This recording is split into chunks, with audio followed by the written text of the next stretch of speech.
going to talk for an hour, I'm not going to ramble for an hour, I don't want to keep this intro too long, but if you want to see me ramble for an hour, a segue, if you want to see me talk for a little bit more about probably this chapter, on December 6th, I'm going to be on Vitalcast, which is super, super exciting. So yeah, I got asked by my friend David to be on his podcast, and I'm super excited for it. Tune in, I'll be tweeting about it, so please tune in when it's happening. So you can join us in the chat and put your input into what you think about this episode, and we can all talk about it and do memes, because apparently I'm the meme queen. That's what I've been named.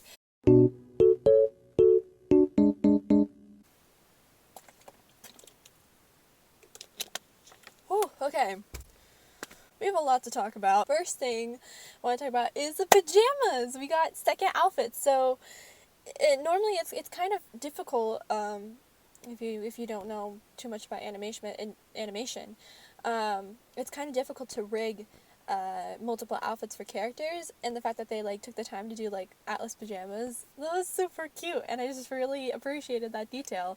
And I was wondering if we were gonna see their beds, or see them sleeping or whatever, because it made sense when they were on the road that they would stay in their outfits because they had to go, but with Atlas they have a little bit more time and space to change and things like that, so I like the little detail. I also love the detail of Ruby being the most excited about the Huntress thing. Even if she's tired, she's always the most optimistic, and this is always what she's wanted to do and wanted to be, so yeah, I appreciate the little details and them keeping them in character. I love Mero taking the coffee from Jean, and then later on you see them kind of just he gets 2 cups of coffee for him. I love that little bromance that's kind of forming there. It's cute. I like it. We got the little montage because we wanted, in chapter 3, we wanted to see them having a little outfit montage, but I really like this. It reminded me a lot of Genlock. When they did their training montage and how they would wake up and go to training every day. It was very, very, very similar, and I like the little call-outs with their own show. That's super dope.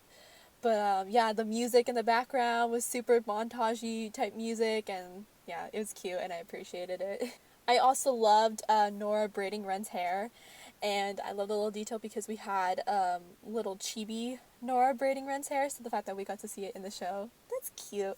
I like the little Nora and Ren, and Blake and Yang, and even Ruby and Penny, and even Crow and Clover, they just have little moments that are getting thrown in the show, and it's super cute, and I love to see it.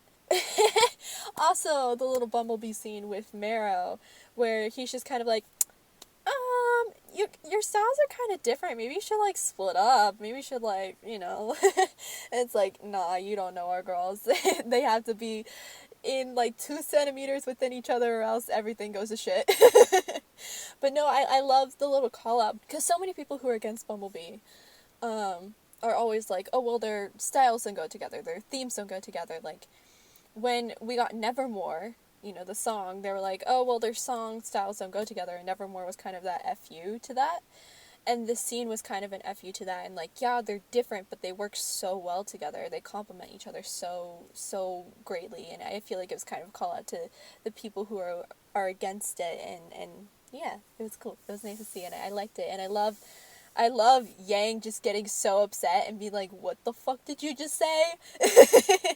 You telling me to get away from my girl? We gonna have a problem.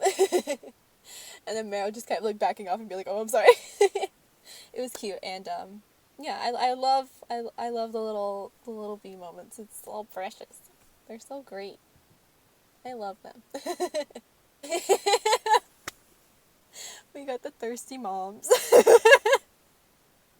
I thought there was gonna be actual talking interaction, but I loved it. I love seeing because I've seen that so many times, because obviously I went to high school, and it would just be teenage boys would be helping out, and all the moms would be oh my god, he's so great, he's such a nice young boy, and nice young man, and take my casserole. It was cute, it was fun, and I love seeing Jean with the little baby toddler thing. Oh, it was cute. Also, I loved Yang and Ruby bonding, even if it was for a split second, because we don't get to see them do that a lot, and nowadays,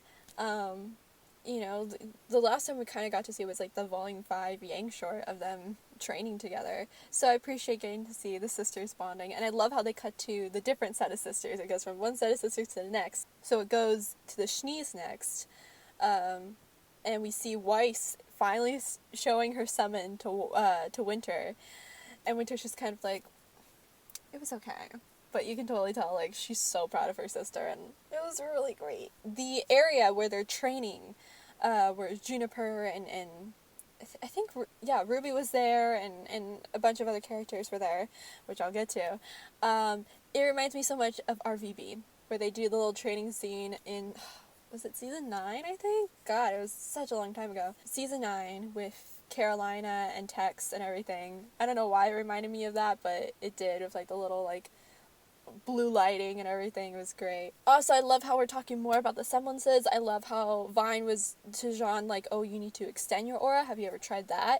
I love how on top of weapon upgrades and on top of clothing upgrades and on top of, like, this feels kind of one and the same, because I was going to say, like, oh, they've had, like, growth, you know, personal growth.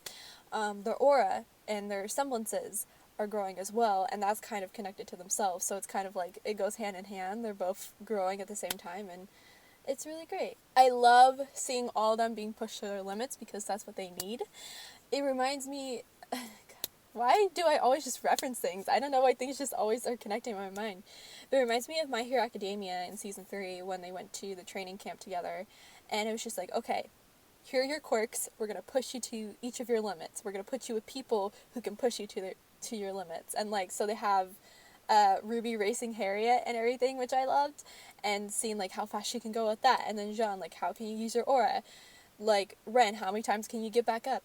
It was really great. I really, really appreciated seeing that. I love in that little morning scene, it was like our second or third morning scene that we saw, and Ruby's just like jumping up and down and telling Penny about her adventures with Weiss, and it was just so sweet. And so I missed the Ruby Penny bonding, and I feel like Ruby has her friends, Ruby has Jean, Ruby has her team, but Penny's like her best friend, and I'm so glad that she's back, and I'm so happy about it. Also, I love Blake just like dragging Yang. Oh, that was cute. That was very, very cute. We cut to another scene, and everyone's just, like, falling asleep on Ruby, which I love. It's very, like, metaphorical, I guess, and that everyone's leaning on Ruby. But I love... My heart just melted when Blake just, like, fell asleep on Yang's lap. That was the cutest thing. That was the cutest thing. You cannot tell me that wasn't cute, because that shit was fucking cute. Neon! Fucking Neon! This fucking cat! She's fucking back! I'm so happy. I missed her so much. Neon is one of my favorite characters. I don't know why, but I love her so much. She's so great. I think it's just because she says what's ever on her mind, and I have a friend who's very much like that, and I appreciate her a lot because she just calls it like she sees it. And I think I said this during your reaction, but I was like, Elm is known to be the person who calls people out, but I love how Neon is also kind of that way too. And I love the little nickname she has for Nora, which is Lightning Bolt. That was cute. And I love how Neon kind of called it out, and she's like, your boyfriend's holding his own. So she's like, dudes, just, like, get together, come on. I really wish now, God, that she was with Blake and Yang, because she would have called that shit out. But I feel like Meryl kind of did as well, so we good. We Gucci. We're getting everything we need. We're getting fed. Also, we met the rest of Team Funky. So Flint came back, and Neon was there, but we got, I'm sorry, I am punching this, and that is going to disrupt my mic. Anyways, we got Cobalt and Ivory. Like the names. But yeah, I like Cobalt's design. He's so tall and he has blue hair, and Ivory obviously has, like, I think he had white hair. Little details, it's great. I love the Nora riding her hammer like a broomstick. Can someone please make art of Witch Nora? I will die.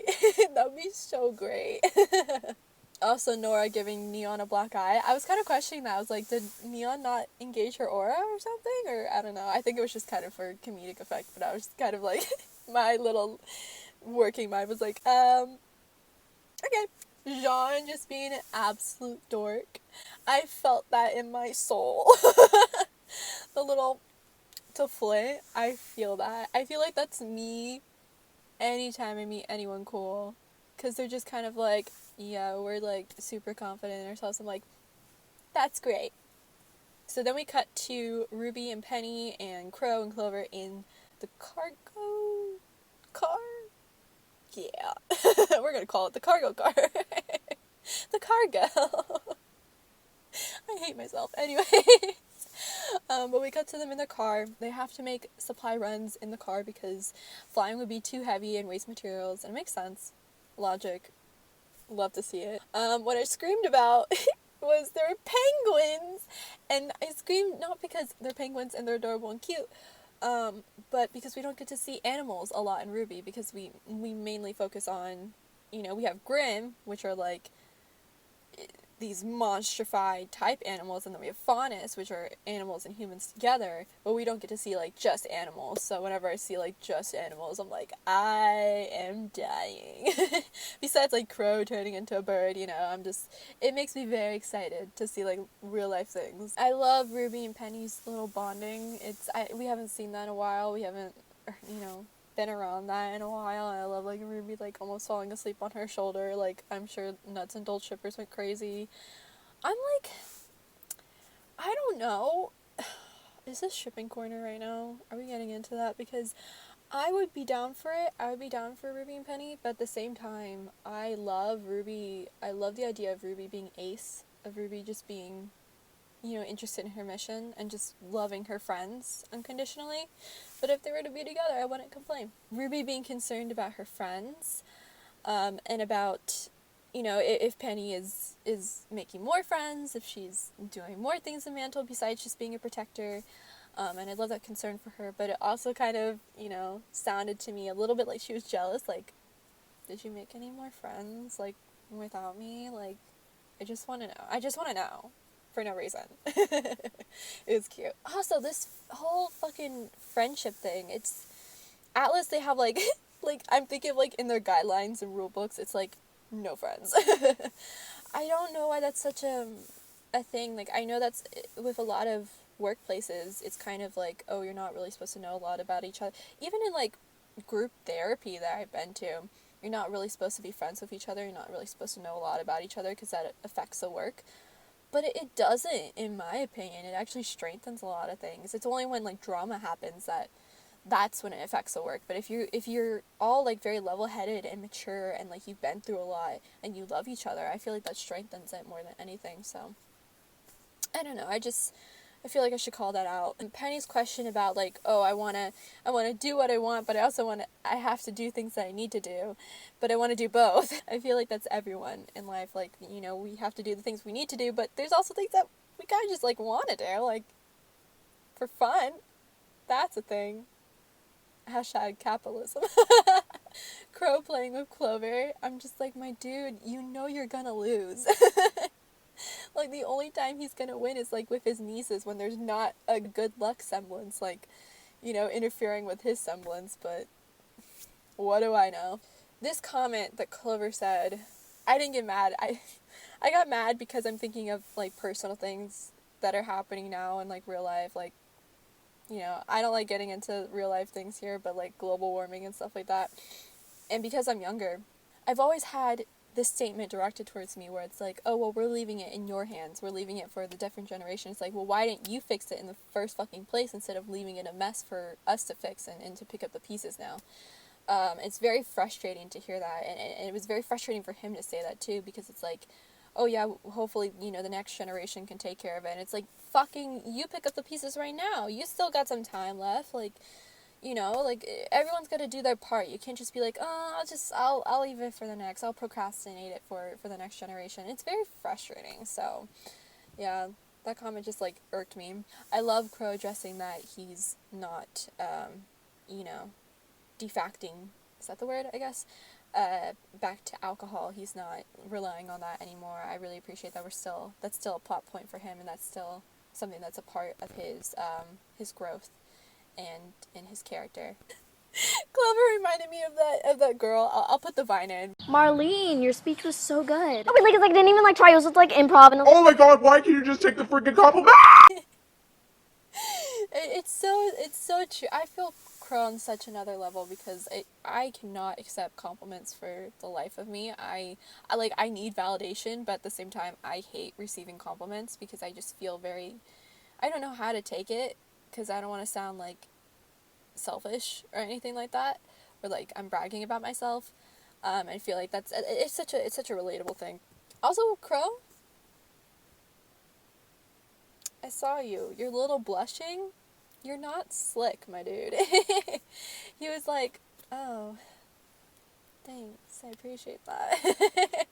When we first saw Robin, I immediately knew it was going to be an ambush. You don't drive into some place and see two people standing in the middle of the road and go, this is going to be fun. This is fine.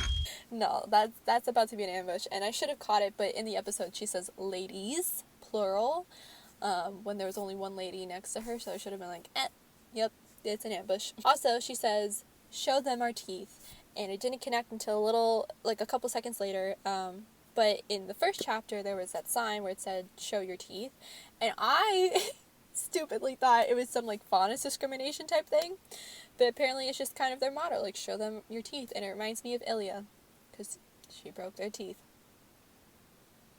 Can you tell I miss Ilya? I can't.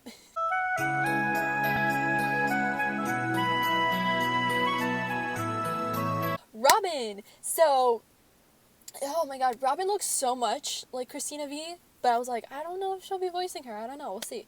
But she is voicing Robin, which is super exciting because I used to be the biggest Miraculous Ladybug fan ever. And that's how I could tell it was Christina too, because I noticed her Marinette inflection. So I was like, oh, that's Christina. Robin and Clover's chemistry. Like, were they on Aesop's together? Were they on a team together? It just seems like they have this old friendship going on. I don't think it's anything romantic at all. If it is, I'll color me fucking surprised. But, like, I feel like they were on a team in some sense, some way, because they know each other. It just has that feel of, like, they know each other. And I think everyone's thing about Robin knowing who Stark is and who Crow is, and that Crow and Robin are old friends, that whole theory just died. Because she was just like, oh, 5 o'clock shadow. But yeah, like, definitely Robin and Clover, something happened between the two, and I don't know if it's because Clover is Ironwood's right-hand man, so he just knows Robin that way. I feel like it's something smells like turkey, I'm so sorry. I just feel like it's definitely they had something that happened, and there's so much tension between the two. I just want to know what's going on. Let me in. Let me in. Let me in. Also, I like her little comment, play it straight, because I'm just like, please, rooster teeth, you're setting yourself up. I made that connection in my head that she's not stupid, you know? She knows what's going on. She knows that these materials aren't being used for whatever, you know, bullshit reason that Clover is giving her. So she's gonna I knew she was gonna figure that out, like, immediately. They made this big importance of Robin offering her hand, and she's like, you can trust me, you can tell me, kind of thing, and I'm like, is she like a lie detector? Does she have like a lie detector type semblance? Like, when you touch her hand, she can like tell everything that you mean, like a truth kind of thing? I don't know. Her hand seemed important, so I wonder if that's gonna come back into play. Like, again, reminds me of like Uraraka and like how she touches things, and only if she touches things it will float. So I wonder if it's like something, her semblance is something to do with her hand. So many fucking secrets that are happening right now. Ruby's holding secrets. I feel like Ironwood's holding secrets. I feel like Robin has her own history, and Clover, and just everyone is keeping shit to themselves. And it's so concerning because everything is going to blow up in everyone's fucking face. No one is going to be safe in this situation. Not the villains, not the people in the morally gray area, not our, you know, quote unquote heroes.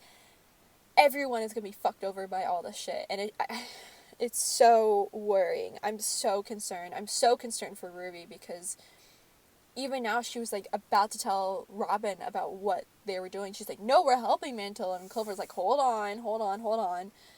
So it's like, I don't know what's going on. I'm just so fucking worried. I also love the little Robin Hood parallel of being like, well, maybe we'll just steal from you. You know, like I could do it the legal way, but where's the fun in that? And I just like the little details. It's cute. And I really like her. She's really cool. She's really dope. Penny coming in clutch, knowing what's up. We appreciate you, girl. I missed you. And I'm so glad you're back to be this little protector, not only for Mantle, but just of your friends and of the people you care about. But we have the two other Happy Huntresses that came out.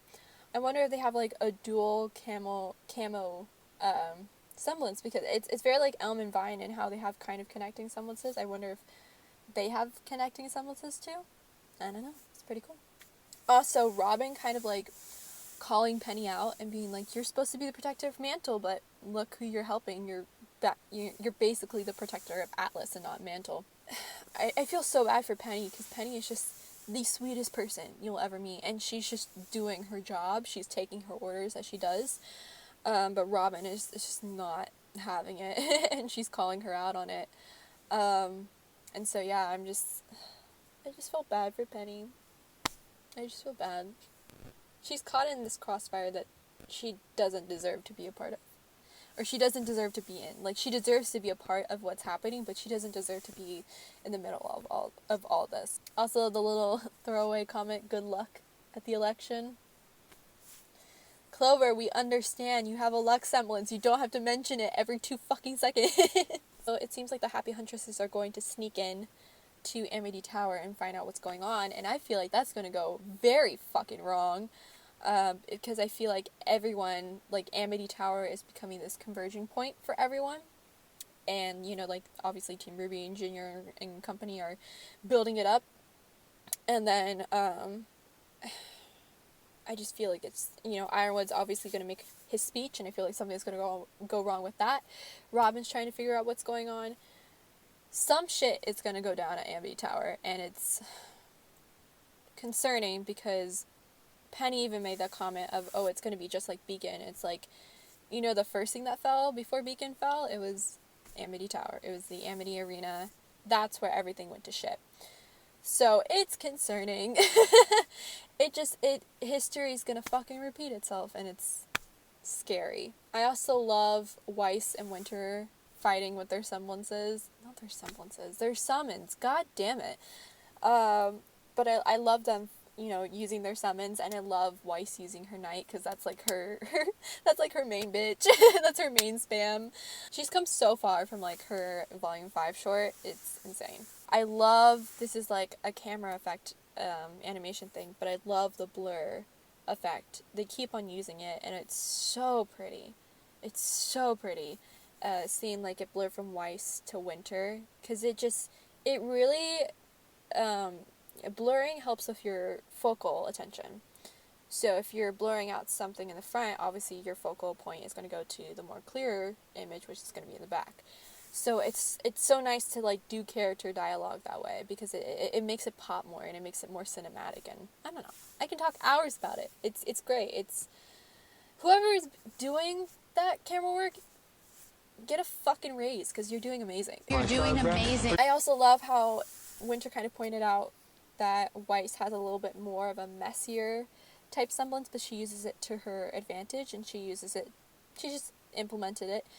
And I love how they're pointing out the differences in their semblances, because everyone was very much like, oh, Winter Weiss, they have the same semblance, that's not original, da da da da da. At the same time, it's like, yes, they have the same semblance, but they can use it in different ways. And, you know, the summoning and everything, and they have their own styles to it, and every single person is individualistic, you know? It doesn't matter who your sister is, it doesn't matter, you know, how similar you might be to them. You are your own person, and you're allowed to have your own style and your own way of life and everything, and it's great. I love the little details like that. I also love their teasing, their little sister teasing, because we mostly see that with Yang and Ruby, so to see it with Winter and Weiss, I always appreciate that. I think the first time we saw it was volume 3, and it was so nice, because I didn't like Winter at first, and then seeing her in like chapter 4 of volume 3, it was just nice to see that little teasing side to her, I guess, and not so strict and militarized. I also appreciate how they have the little motifs in the background, and they had the Path of Isolation instrumental while Weiss was talking, and it just shows how fucking far Weiss has gone from the person who used to be like, oh, I'm so lonely and I need to do what my father says and I have this view of the world, into now where it's not like that anymore. It's very beautiful to see. My sister is using the restroom so I can hear her. Weiss is like, well, I don't view Father's view of the world anymore. I don't share that view with him anymore. And it's a very, like, it's a comment on people and kids who grow up in homes that are very small-minded and are very conservative. Because it's kind of like, there's no excuse, really. I get a lot of people telling me, like, oh, I was raised in a very conservative town, and I was, I grew up with, like, very small-minded parents and everything, and it's just, at the end of the day, there's no excuse for how you treat the world, because I grew up in a very small, conservative type town, and I still have open-minded views, and I want to learn more about the world and educate myself more, and at the end of the day, it's really up to you to do that, and I'm so proud of Weiss for getting out of the hole that she was in, getting out of that small-mindedness, and really opening her eyes to a lot of the problems and issues that are happening in the world. It's great. It's cool to see. Distancing yourself from your family name. I've been having this conversation with a lot of people, but it's just kind of like, it's so important for you not to tie yourself to your family, because you are your own person. It doesn't matter what your last name is at the end of the day. You're your own person, and you need to make your own decisions and form your own life and form your own reputation for yourself. And you can't let your family name and its legacy affect that. And I really liked Winter's comment on that. Also, the little, like, we need to move forward, and I appreciate the keep moving forward being sprinkled throughout the show. It's a big theme. It's like the overarching theme for the whole show, and it's very beautiful. And yeah, I really appreciated it. I love Weiss being like, I would be so grateful if Ironwood gave me an opportunity, but at the same time, I don't want to support a country or a kingdom or whatever that doesn't care about its citizens, because that's not what I want to stand for. But yeah, I really like Weiss's position on it, and being like, I would be very grateful, and I'd be very, honored to be given a position like that, but at the same time, there's so much that we need to fix before I can step into that role. Also, Winter being like, oh, the general's just thinking what he's doing is right. It's the exact same words that Ruby said, like, oh, I'm doing what I think is right, but I don't know if it's right. And Weiss makes this point of, like, well, everyone thinks they do what is right, but at the end of the day, it's about themselves and their secrets and what they're trying to hide. They're not doing what's right, they're just doing what's protecting themselves. And it's such a big call out, because it's as much as I protect Ruby, at the same time, it's very true that she is hiding information that can be very deadly and detrimental to the situation. At the same time, we shouldn't give Ironwood all that information. I feel like we shouldn't trust him with everything that happened. I feel like the one information that we need to give him, though, is that Salem cannot be defeated, because he is about to go out there, tell a bunch of people about this, which, first of all, I don't think that's going to go down well. Second of all, someone needs to tell him. Because it's not going to go well. I love how Weiss points out to her sister, you say you're very trustworthy of the general, but are you? Because I don't really think anyone is very trustworthy of him right now, because of his reputation and everything that's on the line for him. It's very, very valid to have doubts about a person like that. When we saw the hospital, I was, like, looking for, like, is this a military base or is this a hospital? And then we saw the exam room sign, and I was like, is it the mom? Because I was thinking, like, maybe she's there for, like, therapy and stuff, but it doesn't make sense now. She'd probably still be at the manor, because, Jacques probably doesn't want that getting out, that his wife is an alcoholic. There were cameras following, it's very, like, standard for, like, hospitals and things of that sort, especially something like that. But I'm just like, was Watts watching? Because I know he hacked into those cameras, which is very concerning to think about. Yeah, I'm very worried that he was watching them. That's scary. I don't want to think about him watching Weiss. That makes me unnerved. We met the maiden, and I love the details that they put on her figure, and how bony she was, and how, like, sickly her eyes looked, and how she was shaking when she was holding the tea. The little details just really, really make it, and it was great to see. And also another like animation detail was the lighting. The lighting was so beautiful when we went back up to Weiss and Winter standing over the maiden, looking at the scene. Just the way that it was lit was so eerie and so... It was so... It's not really an adjective, but it was so hospital-y, where it's very like... The hospital is like the happiest place on earth, so it's nice to see lighting kind of reflecting that. So her name is Freya, which is such a like freezing, like Freya. Freya is a Spanish word for cold. Winter is becoming the next Winter Maiden, which everyone thought, like, when we met Winter, like, oh my god, Winter Maiden. I was like, that is so dumb, like, they wouldn't, like, put it out like that, but Rooster Teeth kind of found a loophole and being like, oh, well, actually, she's gonna get the powers passed on to her, so you're kind of right. Also, it was chosen by Ironwood, you know, this was chosen by Ironwood, but at the end of the day, this is her choice, you know, she made it her own, and I really appreciated that, because it's kind of showing that comparison to not only Pyrrha, but Ozma, and how like they were given this situation and they made a choice, but it was kind of not really their choice. And I love how Winter was like, no, this is my choice. This is, you know, it's not something that I'm happy to, you know, shoulder the burden of this, but it's something that I'm going to do because I want to protect Atlas. This is my main priority. This is what I want to do.